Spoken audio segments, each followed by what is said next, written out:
nekkul député war ta mën a nekk président assemblée nationale xam nga yooyu yëpp ay débat la yoo xam ne dañ ko fiy teg parce que tey Sénégal dafa dugg ci champ boo xam ne bu anormal la Yacine léegi man je crois que c'est dans le contexte d'une guerre préventive mooy ñoo xam ne daal ñi ngi waaj a mbëkkante il faut le dire ci seen i wax éléments de langage yi ñuy utiliser mooy ce sont des éléments de langage propres à la guerre préventive di tëkkonte voilà ñi ngi tëkkonte daal parce que ku nekk xam nga ne Ousmane monsieur l'ancien premier ministre dem bi mu dem assemblée pour préparer xëy na jongante la xeexu politique pas loo xam ne nii état moo ko ñor wala yooyu parce que doo bàyyi jaan ba mu rob nga topp ci wàcc bëti dóor lii ngay wax naan dañ koy enquête foncier bi bul fàtte foofu lañ commencé woon dañuy enquête foncier bi ñu leen di xaar ci rapport boobu ba tey génnewuñ ko donc xam nga France daal di xëndeen kon bu ñu ko yëkkatiwaatee tey peut-être affaire politique la ci li ñuy waxtaanee am na ci lu soxal Cheikh Diba nga xam ne ñoom ñu bëri ñi nga xam ne ñooy làngu Ousmane Sonko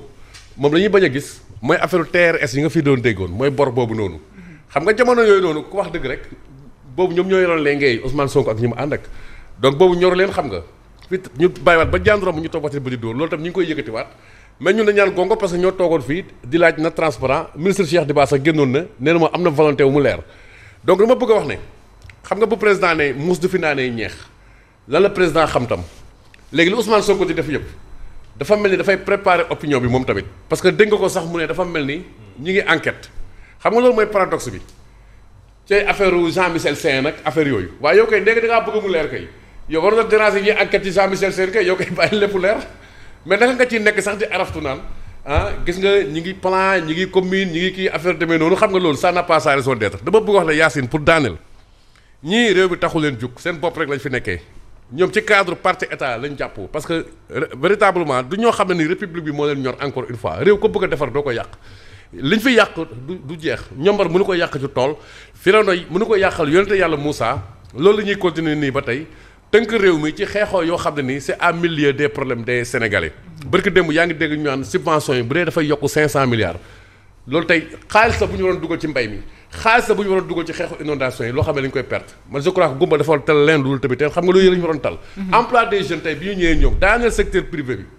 amuñ benn projet structurant boo xam ne def nañ ko fi barki démb rappelé naa ko keroog Jeune Afrique génn na benn dossier wane les plus grands projets 20 plus grands projets tey ñu def ci Afrique doo ci gis Sénégal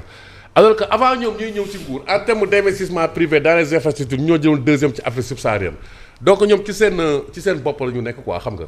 am na lu Diomaye xam waxu ko am na lu monsieur l'ancien premier ministre Ousmane Sonko xam waxu ko léegi tey dañoo mel ni dañoo jël institution yi bu ko def des leviers ay instruments yoo xam ne ni peut-être de règlement de compte et c'est malheureux. Très bien. Pierre Simon, on revient sur cette section extraordinaire. Oui, bon,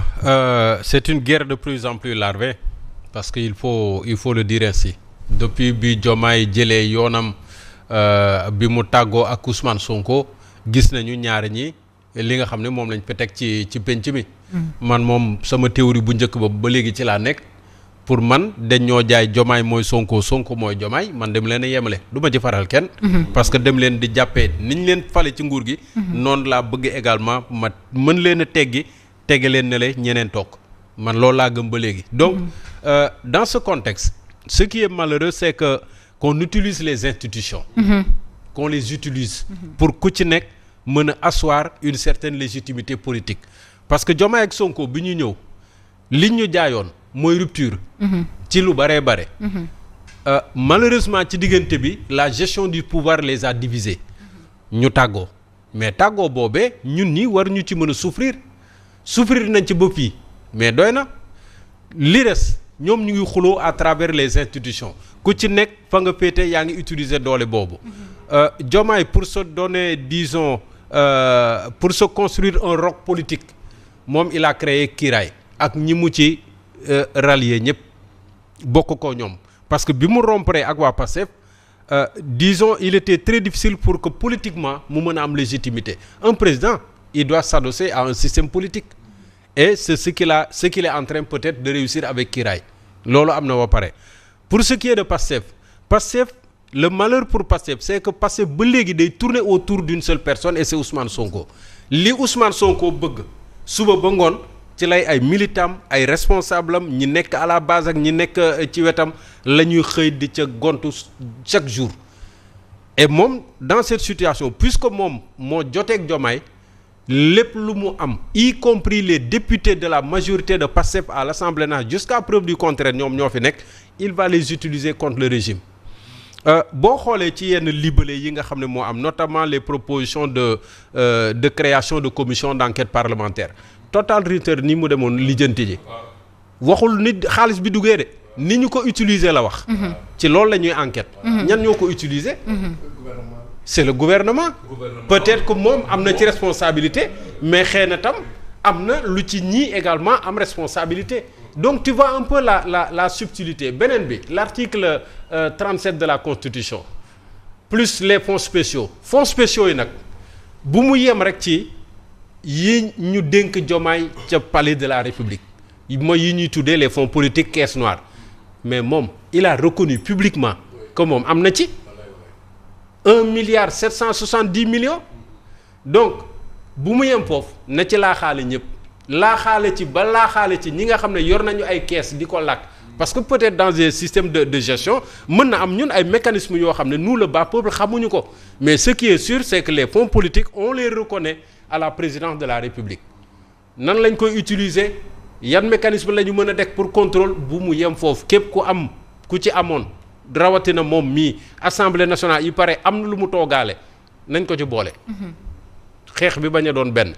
puisque transparence la ñu bëgg nañu teg lépp ci penc bi moom buñ ko ci waree topp tam nañ ko ci topp na leeral. très bien waaw man loolu laa gëm. très bien donc. waaw Yacine man de dama jàpp ne reddition des comptes bi. maanaam li nga xam ne moom mooy jongante pouvoir xeexu nguur la ñu bëgg ko maquiller ak reddition des comptes je m'explique parce que tey jii c'est vrai comme ni ko Thierno waxee on a besoin de savoir mais aujourd'hui timing bi parce que nit ki bu fekkee ne da nga nekkoon fenn nga dem ba génn fa jote ak ki nga xam ne mooy njiitu réew mi ngay door a yëkkati yenn initiative yi vraiment dañuy jàpp ne xeexu politique la te ay la yëwan ñu ngi war a jëm 2029 te ñoom ñaar ku ci nekk fi mu nekk nii yaa ngi koy préparer donc man dama jàpp ne bataille politique la bu ñu maquiller wàllum reddition des comptes te loolu moom mooy problème parce que bu ñu demee ba jël reddition des comptes def ko arme politique pour mën a fouiller le camp d'adverse ngir mën a xool ñeneen ñi wala ngir mën a taxal beneen camp bi loolu dafay nekk loo xamante ne vraiment du li ñuy xaar ci ñi nga xam ne ñoom ñooy kilifa yi parce que comme l'a souligné tout à l'heure Simon Faye booy xool ci li nga xam ne mooy libellé yi man damay taxaw ci exemple programme un étudiant un ordinateur mais man loolu comme ni ko yenn ci presse yi waxee c'est comme si ki muy visé mooy Abdourahmane Diouf parce que bu ñu gisee fan yi muy génn li mu doon wax ci fonds politique yi da doon bëgg rallonge ak yeneen donc c'est comme si loolu tamit c'est dirigé contre lui pour peut-être mën ko atteindre wala leneen ak leneen donc en tout cas c'est vrai on a besoin de savoir parce que très souvent Fofana da koy yëkkati fii parce que tamit bu amee programme bu toll noonu un étudiant un ordinateur mbir mi kenn xamul fan la mujjee ñu jékki-jékki ndax da leen alloué ay 250 000 ak yeneen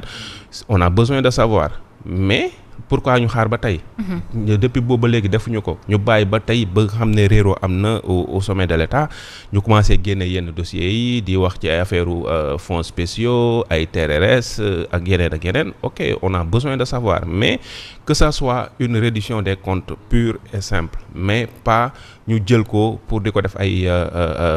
bataille politique wala arme politique pour jéem a détruire l'autre wala taxal le camp d'adverse donc jàpp nañu ne session extraordinaire également yow déjà am na benn quotidien bu ko souligner on a